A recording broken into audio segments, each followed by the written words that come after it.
Good morning dear students. आज का जो हमारा टॉपिक है इंट्रोडक्शन ऑफ बिजनेस में उसका नेक्स्ट हम एक टॉपिक डिस्कस करने जा रहे हैं। टॉपिक का नाम है कैरेक्टरिस्टिक्स ऑफ बिजनेस, व्यवसाय की विशेषताएं। पिछले वीडियोस में हमने देखा था बिजनेस का इंट्रोडक्शन, उसका मीनिंग एंड डेफिनेशन कि बिजनेस क्या होता है। तो मैंने आपको बताया था मीनिंग, जब मैंने बताया था तो उसमें मैंने आपको बताया था कि exchange of goods and services against money is called business. वस्तुओं एवं सेवाओं का मुद्रा के बदले क्रय विक्रय क्या कहलाता है? व्यवसाय कहलाता है। इसके अलावा मैंने आपको कुछ डेफिनेशंस भी दी थी, जिसमें से LHMA की थी, एक स्प्रिंगल की थी, दो डेफिनेशंस मैंने आपको बताई थी। अब इसके अलावा इसके जस्ट अगला टॉपिक जो है मीनिंग एंड डेफिनेशंस के बाद जो नेक्स्ट टॉपिक हम डिस्कस करने जा रहे हैं वो है आपका व्यवसाय की विशेषताएं, कैरेक्टरिस्टिक्स ऑफ बिजनेस। ध्यान से देखते जाइएगा, अच्छा टॉपिक है। हालांकि इसमें से कुछ पॉइंट्स ऐसे हैं जो हमने पहले वीडियोस में देख लिए हैं, बट अब हम उन्हें डिटेल में डिस्कस करने जा रहे हैं। फर्स्ट पॉइंट है व्यवसाय एक मानवीय क्रिया है। Business is a human activity.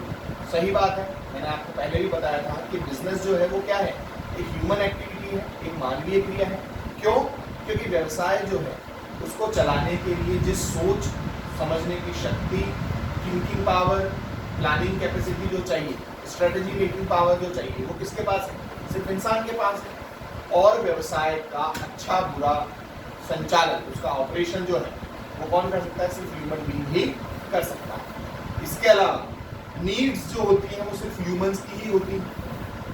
जानवरों की नीड्स को सेटिस्फाई करने के लिए बिजनेस नहीं चलाए जाते, पर ह्यूमंस की नीड्स को सेटिस्फाई करने के लिए बिजनेस ऑपरेट होते हैं। तो ये जो बिजनेस ऑपरेशन है ये इंसानों की नीड्स को सेटिस्फाई करने के लिए इंसानों द्वारा ही चलाया जा रहा है। इसलिए क्या है, ये मानवीय क्रिया है। जैसे आपने किसी भी शोरूम पर देखा होगा, किसी भी शॉप पर देखा होगा, उसका एक पर्टिकुलर ओनर होता है, मालिक होता है, वहाँ पर काम करने वाले कुछ एम्प्लॉयज होते हैं।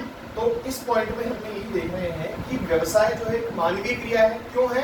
क्योंकि ये मानव द्वारा चलाई जा रही है। और किसके लिए चलाई जा रही है? मानवों के लिए ही चलाई जा रही है। चाहे वो होलसेलर हो, चाहे वो रिटेलर हो, चाहे वो कंज्यूमर हो, ये सब क्या है? Human beings. इनकी नीड्स को सेटिस्फाई करने के लिए हम बिजनेस ऑपरेट करते हैं। नेक्स्ट टॉपिक जो है आपका वो क्या है? जोखिम एवं साहस का तत्व, element of risk and courage. सही बात है, बिजनेस को चलाने के लिए सबसे बड़ी रिस्क ये है कि बिजनेस में भी सक्सेसफुल और नॉट सक्सेसफुल, कि बिजनेस जो है वो सक्सेस भी हो सकता है और फेल भी हो सकता है। अब इस रिस्क को जो व्यक्ति उठा सकता है वो एक सक्सेसफुल बिजनेस को चला सकता है, क्योंकि बिजनेस में ये वाला रिस्क एलिमेंट जो है वो हमेशा रहता है। कौन सा? कि बिजनेस सक्सेसफुल हो भी सकता है और फेल भी हो सकता है, या बिजनेस में इन फ्यूचर में किसी भी प्रकार की कोई दुर्घटना हो सकती है। तो रिस्क तो है, लेकिन अगर आप उस रिस्क को उठा करके बिजनेस कर रहे हो, उस रिस्क को आप गेन करके, उस रिस्क को आप लेकर अगर बिजनेस आगे बढ़ा रहे हो, तो फिर आप जरूर सक्सेसफुल होंगे। और रिस्क का एक सिंपल सी बात है कि वो भी है, इंश्योरेंस एक बहुत बड़ा एलिमेंट है जो आपकी रिस्क की क्या करता है? कवरेज आपको देता है। वस्तुओं का उत्पादन एवं वितरण, distribution of production and distribution of goods. सही बात, मैंने आपको बताया था कि मार्केट तक प्रोडक्ट पहुंचाने का एक फिक्स चैनल है, एक फिक्स चेन है। मैन्युफैक्चरर जो उस उत्पादन को बनाएगा, मैन्युफैक्चरर के बाद वो उत्पादन किसके पास जाएगा? डिस्ट्रीब्यूटर के पास, डिस्ट्रीब्यूटर से होलसेलर के पास, होलसेलर से रिटेलर के पास, और रिटेलर से फाइनली कंज्यूमर के पास। तो ये डिस्ट्रीब्यूशन चैनल है। एक जना उसको बना रहा है और बाकी सब उसको आगे क्या कर रहे हैं? डिस्ट्रीब्यूट करते जा रहे हैं। अच्छा, ये कोई सेवा भावना से नहीं हो रहा है, कोई सर्विस मोटिव नहीं है इनका कि हमें समाज की सेवा करनी है, नहीं। सब लोग अपना अपना प्रॉफिट मार्जिन ऐड करते हुए उस प्रोडक्ट को फर्दर सप्लाई कर रहे हैं, और फाइनली कंज्यूमर जो है उस प्रोडक्ट का लास्ट यूज करेगा, तो फाइनल पे उसी को करना होगा। तो बिजनेस क्या है? Production and distribution of goods. जो उत्पादन कर रहा है वो भी बिजनेस कर रहा है, और जो उनका आगे फर्दर डिस्ट्रीब्यूशन करेंगे, चाहे वो होलसेलर हो, रिटेलर हो, डिस्ट्रीब्यूटर हो, स्टॉकिस्ट हो, कोई भी हो, एजेंट हो, वो सब क्या करेंगे? उसका डिस्ट्रीब्यूशन करेंगे, अपना प्रॉफिट मार्जिन जोड़ते हुए। नेक्स्ट पॉइंट आता है आपका उपयोगिता का सृजन, क्रिएशन ऑफ यूटिलिटी। तो मैंने इसके अंदर आपको ये बताया था कि सही समय पर, सही जगह पर, सही उपभोक्ता को सही वस्तु प्रोवाइड कराना, ये क्या है? Creation of utility. मतलब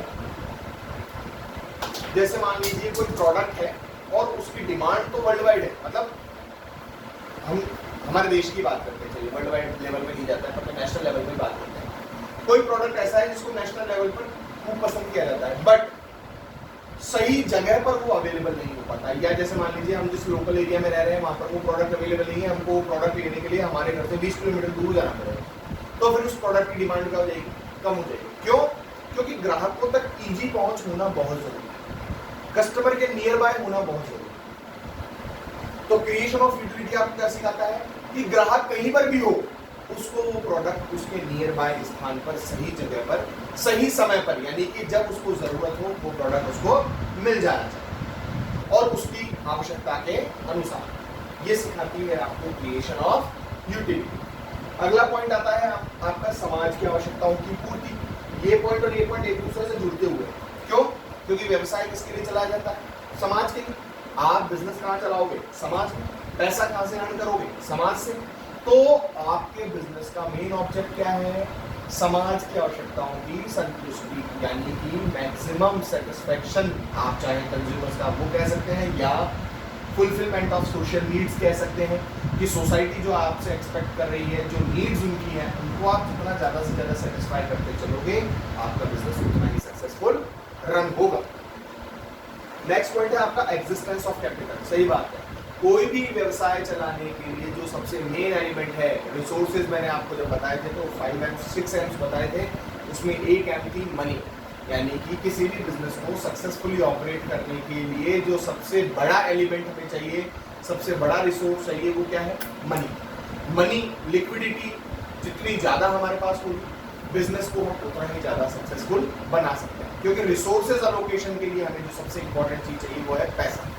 हमारे पास अगर पैसा पर्याप्त मात्रा में होगा तो हम व्यवसाय में एडवांस रिसोर्सेज का यूटिलाइज करते हुए प्रोडक्शन और डिस्ट्रीब्यूशन कर सकते हैं। व्यवसाय वातावरण से प्रभावित होता है। सही बात है, व्यवसाय दो तरीके के वातावरण में काम करता है, इंटरनल एनवायरनमेंट और एक्सटर्नल एनवायरनमेंट। इंटरनल एनवायरनमेंट का तो मतलब हुआ व्यवसाय के अंदर का वातावरण, यानी कि जहाँ कर्मचारी, अधिकारी, ये लोग काम कर रहे हैं, एम्प्लॉयज, ये सब लोग, है ना। और एक्सटर्नल एनवायरनमेंट मतलब आपका इकोनॉमिकल एनवायरनमेंट हुआ, पॉलिटिकल एनवायरनमेंट हुआ, सोशल एनवायरनमेंट हुआ, लीगल एनवायरनमेंट हुआ, ये सब। गवर्नमेंट से भी क्या होता है? आपका बिजनेस इफेक्ट करता है, गवर्नमेंट के रूल्स एंड रेगुलेशन चेंज हो जाते हैं तो बिजनेस का भी जो सिनेरियो है वो चेंज हो जाता है। इसी तरह से टेक्निकल चेंजेस जब मार्केट में आते हैं तो आपके बिजनेस को भी अपडेट होना पड़ता है। तो बिजनेस क्या है? वातावरण से प्रभावित होता है, चाहे वो टेक्निकल एनवायरनमेंट हो, यानी कि तकनीकी वातावरण हो, कानूनी में लीगल वातावरण हो, पॉलिटिकल एनवायरनमेंट हो, आर्थिक एनवायरनमेंट हो। मान लीजिए बैंकों ने अपनी रेट्स जो लोन देने की है वो महंगी कर दी, अब महंगी कर दी लोन लेने की रेट तो क्या होगा? उससे लोगों का लोन जो चल रहा है उन पर ब्याज ज़्यादा पड़ेगा, बिजनेस का एनवायरनमेंट चेंज होगा। हर छोटी से छोटी और बड़ी से बड़ी चीज़ से क्या होता है? बिजनेस इफेक्ट करता है। तो बिजनेस बेसिकली दो तरीके के वातावरण में मैंने आपको बताया काम कर रहा है, इंटरनल एनवायरनमेंट और एक्सटर्नल एनवायरनमेंट। तो ये थे साहब उसके कैरेक्टरिस्टिक्स ऑफ बिजनेस। अब इसी में आगे जब हम फर्दर डिस्कस करेंगे तो आपको कुछ कैरेक्टरिस्टिक्स दी जाएंगी मॉडर्न बिजनेस। मॉडर्न बिजनेस का मतलब है आधुनिक, यानी आज के जमाने में जो व्यवसाय चल रहा है उसमें क्या क्या विशेषताएं पाई जाती है, क्या क्या कैरेक्टरिस्टिक्स पाई जाती है, वो हम डिस्कस करेंगे नेक्स्ट वीडियो में। आज के लिए इतना ही, इसे आप नोट डाउन कर लें। Thank you so much.